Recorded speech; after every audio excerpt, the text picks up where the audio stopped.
പ്രിയമുള്ളവരെ,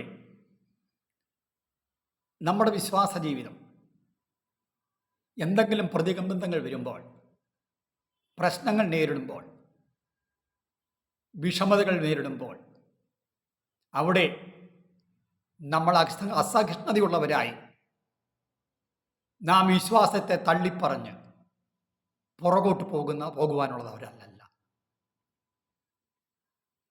നമ്മുടെ ജീവിതത്തിൽ കർത്താവിൻ്റെ വേലിലായിരിക്കുന്ന കർത്താൻ ദാസന്മാർ ജീവിതത്തിൽ വളരെയേറെ അസഹിഷ്ണുത ഉളവാക്കുന്ന, ജീവിതത്തിൽ മടുപ്പുളവാക്കുന്ന പ്രതിബന്ധങ്ങളും പ്രയാസങ്ങളും ബുദ്ധിമുട്ടുകളും വെല്ലുവിളികൾ നേരിടുമ്പോൾ നമ്മൾ കർത്താൻ ദാസന്മാർ കർത്താവ് ഏൽപ്പിച്ച ദൗത്യം താഴെ വെച്ചിട്ട് അതെ പിന്തിരിഞ്ഞു പോകുവാനുള്ളവരല്ല. കർത്താവ് ഈ തരുണത്തിൽ നൽകിയ സന്ദേശം ഞാൻ ഓർക്കുന്നു. മത്തായിയുടെ സുവിശേഷം 24-ാം അധ്യായം 13-ാമത്തെ വാക്യം. എന്നാൽ അവസാനത്തോളം സഹിച്ചു നിൽക്കുന്നവൻ രക്ഷിക്കപ്പെടും. കർത്താവ് തൻ്റെ ശിഷ്യന്മാരുടെ തൻ്റെ വരവിനെക്കുറിച്ചുള്ള ലക്ഷണങ്ങളെല്ലാം പറഞ്ഞിട്ട് വന്നിട്ട് കൊണ്ടുവന്നെത്തിക്കുന്നത് ഇങ്ങനെയാണ്. എന്നാൽ അവസാനത്തോളം സഹിച്ചു നിൽക്കുന്നവൻ രക്ഷിക്കപ്പെടും. നമ്മൾ പത്രോസിൻ്റെ ലേഖനത്തിൽ യാക്കോബിൻ്റെ ലേഖനത്തിൽ അതിൻ്റെ 5-ാം അധ്യായം 7-ാമത്തെ വാക്യത്തിൽ, എന്നാൽ സഹോദരന്മാരെ കർത്താവിൻ്റെ പ്രത്യക്ഷത വരെ ദീർഘക്ഷമയോടിരിപ്പീൻ. കർത്താവ് പറഞ്ഞതിൻ്റെ വെളിപ്പാട് ഇവിടെ കാണുന്നത് അവസാനത്തോളം സഹിച്ചു നിൽക്കുക എന്ന് പറയുമ്പോൾ കർത്താവിൻ്റെ പ്രത്യക്ഷത വരെ, അല്ലെങ്കിൽ നമ്മളിൽ നിന്ന് കർത്താവ് മൂക്കിൻ്റെ ജീവശ്വാസം എടുക്കുന്നത് വരെ എന്ത് ചെയ്യണം? നമ്മൾ ദീർഘക്ഷമയോടിരിക്കണം. നമ്മൾ സഹിക്കുന്നതിൽ നിലനിൽക്കണം. അതിന് ഉദാഹരണമായി കർത്താവ് പറഞ്ഞത്, കൃഷിക്കാരൻ ഭൂമിയുടെ വിലയേറിയ ഫലത്തിന് കാത്തുകൊണ്ട് മുൻമഴയും പിന്മഴയും അതിന് കിട്ടുവോളം ദീർഘക്ഷമയോടിരിക്കുന്നതല്ലോ. ഒരു കൃഷിക്കാരൻ എന്ന പോലെ എന്തു വേണം? നമുക്ക് നമ്മൾ പ്രാപിക്കേണ്ടതായ ആ വിലയേറിയ ഫലത്തിന് കർത്താവ് പ്രതിഫലം വിഭാഗിക്കുന്ന നാളിൽ നമുക്ക് ലഭിക്കപ്പെടാൻ പോകുന്ന ആ പ്രതിഫലത്തിന് വേണ്ടി എന്തു ചെയ്യണം? ഒരു കർഷകനെ പോലെ എന്തു ചെയ്യണം? വിലയേറിയ ഫലത്തിന് കാത്തുകൊണ്ട് മുൻമഴയും പിന്മഴയും അതിന് കിട്ടുവോളം ദീർഘക്ഷമയോടിരിക്കുന്ന പോലെ നമ്മുടെ ദൗത്യങ്ങൾ, കർത്താവിൽപ്പിച്ച ദൗത്യങ്ങൾ നിർവർത്തിച്ചുകൊണ്ട്, നമ്മൾ അറിഞ്ഞ സത്യത്തിന് വേണ്ടി നിലകൊണ്ട്, നമ്മൾ അറിഞ്ഞ വിശ്വാസത്തിന് വില കൊടുത്ത്, നമ്മുടെ ജീവിതത്തിൽ നമ്മൾ കർത്താവിൻ്റെ വരവോളം മൂക്കിൽ നിന്ന് നമ്മുടെ ജീവശ്വാസം എടുക്കുവോളം നാം സഹിഷ്ണുതയോടെ നിലകൊള്ളണം. അതേ, കർത്താവ് ഈ ഭൂമിയിലെ 3.5 വർഷക്കാലത്തെ ശുശ്രൂഷയിൽ താൻ ആരെയെല്ലാം, ഏതെല്ലാം വിധത്തിലുള്ളവരെ, ഏതെല്ലാം സ്വഭാവത്തിലുള്ളവരെ, ഏതെല്ലാം മനോഭാവത്തിലുള്ളവരെ, എങ്ങനെയെല്ലാം എപ്രകാരമെല്ലാം താൻ സഹിഷ്ണുതയോടെ നേരിട്ടു. അതുകൊണ്ടല്ലേ തൻ്റെ ക്രൂശ് മരണം തനിക്ക് നിവർത്തിക്കുവാനുള്ള പശ്ചാത്തലം അവിടെ ഒരുങ്ങിയത്. തൻ്റെ ജീവിച്ചതായ ജീവിത പശ്ചാത്തലത്തിൽ കാണിച്ച സഹിഷ്ണുതയും, തൻ്റെ ക്രൂശ് മരണത്തിൽ നമുക്ക് വേണ്ടി അതേ സഹിച്ചതായ സഹിഷ്ണുതയും നമുക്ക് കർത്താവിൽ നിന്ന് പഠിക്കുവാനൊരു ഗുണപാഠമാണ്. നമ്മുടെ കർത്താവ് കാൽവരിക്കർ അമരക്കുരിശിൽ നമ്മുടെ അതിക്രമം മുറിവേറ്റും നമ്മുടെ അകൃത്യങ്ങളും തകർന്നും നമ്മുടെ സമാധാനത്തെയായുള്ള ശിക്ഷ വഹിച്ച് ക്രൂശിന്മേൽ പരമയാഗബലിയായി തീർന്ന ചിത്രം നമ്മുടെ മനസ്സിൽ പതിയട്ടെ.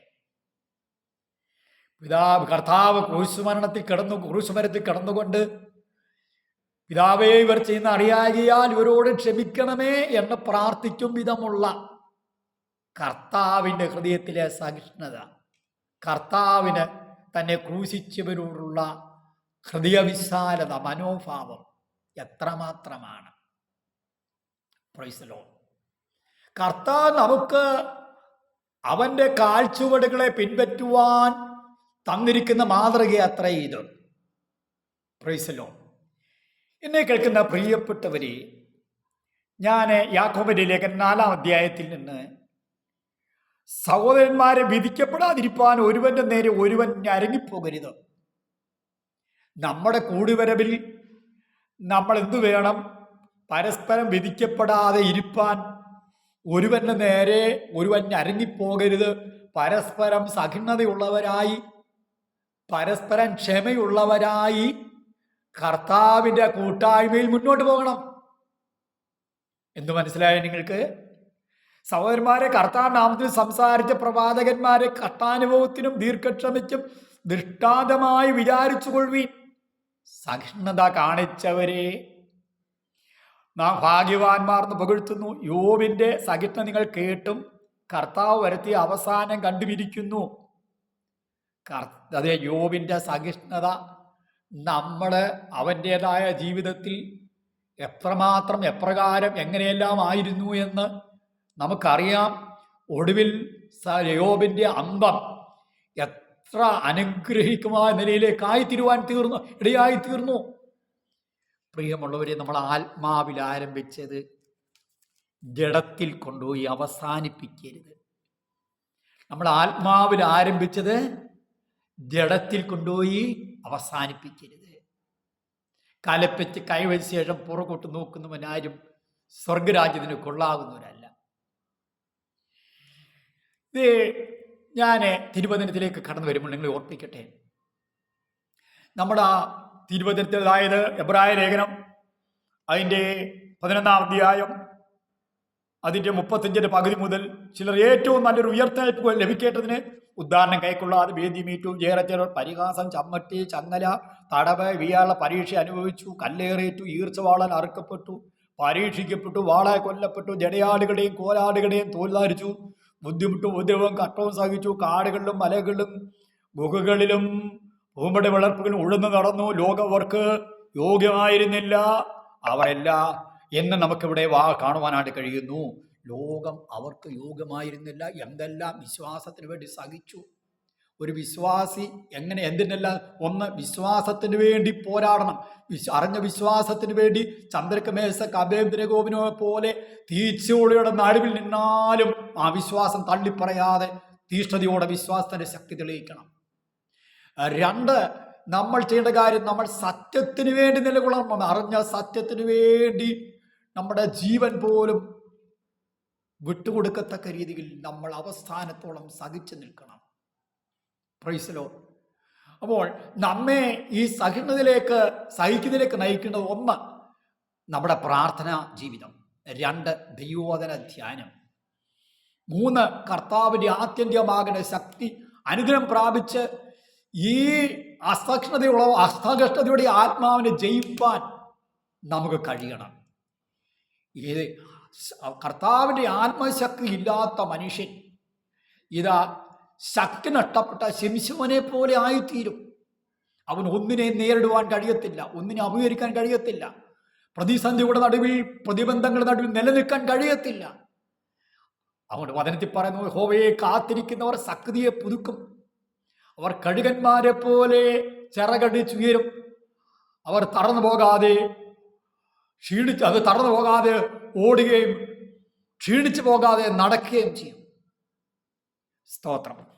അത് യെശയ്യാ പ്രവചനം അതിൻ്റെ 40-ാമത്തെ അധ്യായത്തിലേക്ക് ഞാനൊന്ന് കണ്ണോടിക്കട്ടെ. 40-ാമത്തെ അധ്യായത്തിൽ ഞാൻ ആ വാക്യം വായിച്ചതൊന്നുകൂടെ റിപ്പീറ്റ് ചെയ്യാനാണ്. എങ്കിലും യഹോവയെ കാത്തിരിക്കുന്ന ശക്തിയെ പുതുക്കും. അവർ കഴുകന്മാരെ പോലെ ചിറകടിച്ച് കയറും. അവർ തടർന്നു പോകാതെ ഓടുകയും ക്ഷീണിച്ചു പോകാതെ നടക്കുകയും ചെയ്യും. പ്രിയമുള്ളവരെ, കർത്താവിൻ്റെ ശക്തി നമ്മൾ ഏറ്റെടുത്ത് അനുദിനം പോവുകയാണെങ്കിൽ ഏത് പ്രതിബന്ധങ്ങളെയും, ഏത് കഷ്ടതയെയും, ഏത് അസഹിഷ്ണുതയുടെ അവസ്ഥയെ അതിജീവിക്കാൻ നമുക്ക് കഴിയും. ഏത് പരീക്ഷകളുടെ നടുവിൽ നമുക്ക് നിലനിൽക്കുവാൻ കഴിയും.